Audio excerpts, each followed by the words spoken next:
Welcome to The Explainer. Today, we're diving straight into something that is, frankly, terrifying: the visceral, overwhelming experience of a panic attack. If you've ever had one or watched someone go through one, you already know just how scary it can be. But today, we're going to demystify it. We'll decode exactly what's going on in the brain and the body and show you how you can take back control using concrete neuroscience and psychology. Let's get right into it. To really grasp this intensely overwhelming feeling, think about how one writer perfectly described it. They said the body becomes its own corset. It's such a powerful image, right? It captures how a sudden episode of intense fear just completely strips away your normal reality. It physically traps you. It paralyzes you right there in the moment. And honestly, the sensation is so fiercely intense that during an attack, a lot of people genuinely believe they're dying. They think they're having a severe medical emergency, like a heart attack or a stroke. And it totally makes sense. The physical sensations are just so loud and demanding, your brain gets completely convinced that your biology is breaking down. You aren't just worried. Your body is literally screaming that you are in immediate, life-threatening danger. So let's start with Section 1, the anatomy of panic, and look at the actual physical response.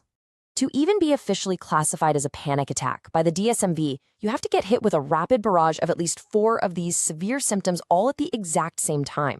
We're talking palpitations, sweating, trembling, shortness of breath. Imagine feeling your heart just pounding out of your chest while simultaneously you're gasping for air, feeling totally detached from reality, and firmly believing you might not survive the next minute.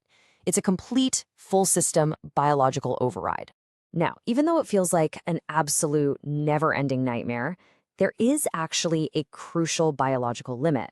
These severe physical symptoms reach their absolute peak intensity within the first 10 minutes. 10 minutes. In the grand scheme of things, that's incredibly brief. But man, when you're caught inside that 10-minute window, time literally feels like it stands completely still. Moving on to Section 2, the brain's false alarm, where the fear network gets activated. Picture this: you're walking in the woods, and suddenly you're face-to-face with a bear.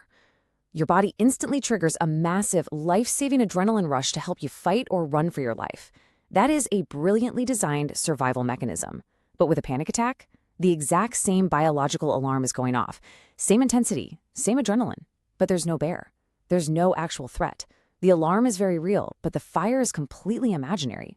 So here's the biological cascade driving that false alarm. Step 1, your brain's fear center, the amygdala, detects a phantom danger. Step 2, it kicks your sympathetic nervous system into gear, dumping adrenaline into your bloodstream, jacking up your heart rate, and prepping you for a fight. But eventually, we get to Step 3. Your rational brain, the prefrontal cortex, finally steps in and says, hey, wait, we're actually safe. And that triggers Step 4. The parasympathetic nervous system releases a hormone called acetylcholine to hit the brakes and calm your body down.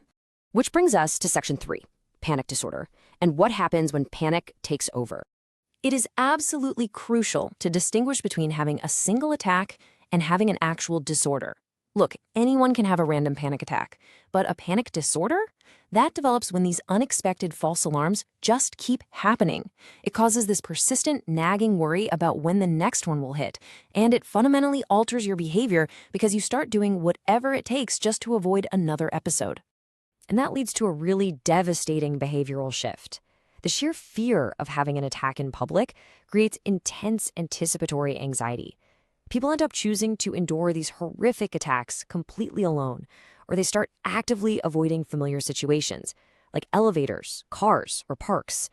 Left unchecked, this avoidance can snowball straight into agoraphobia, where the fear of public spaces becomes entirely debilitating.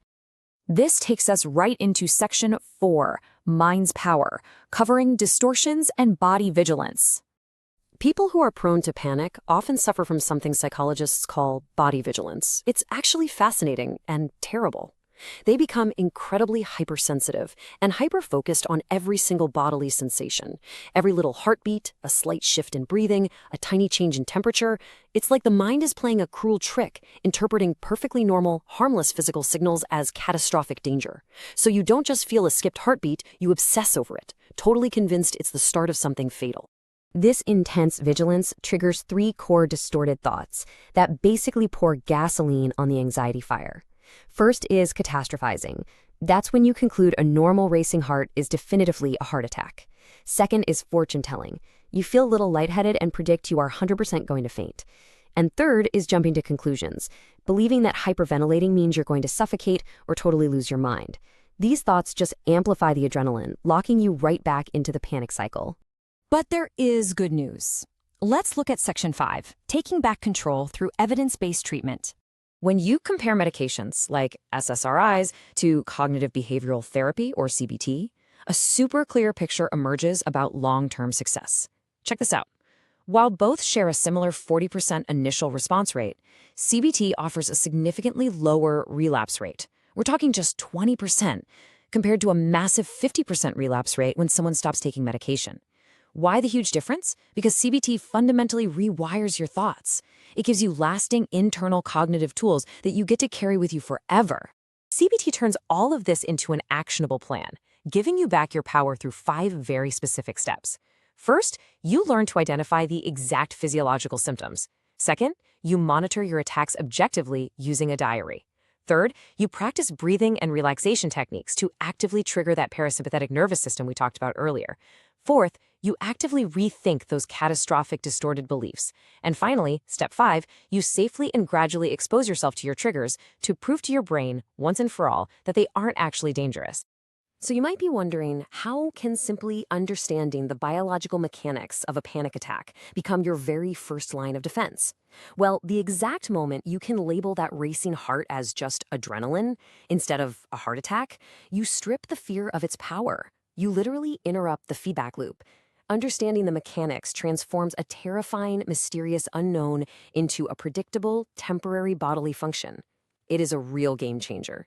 If you ever feel isolated or alone in this terrifying experience, I want you to really absorb this staggering statistic. Back in 2019, 301 million people globally were living with an anxiety disorder. 301 million. So you are absolutely, for sure, not alone. Your brain's alarm system might be a bit sensitive, but it isn't broken. So the next time your body sounds the alarm, ask yourself, is there actually a bear in the woods, or is my brain just testing the sirens? And more importantly, if your mind is powerful enough to fabricate a life or death crisis completely out of thin air, imagine what you could achieve once you learn how to harness that exact same power for your own peace.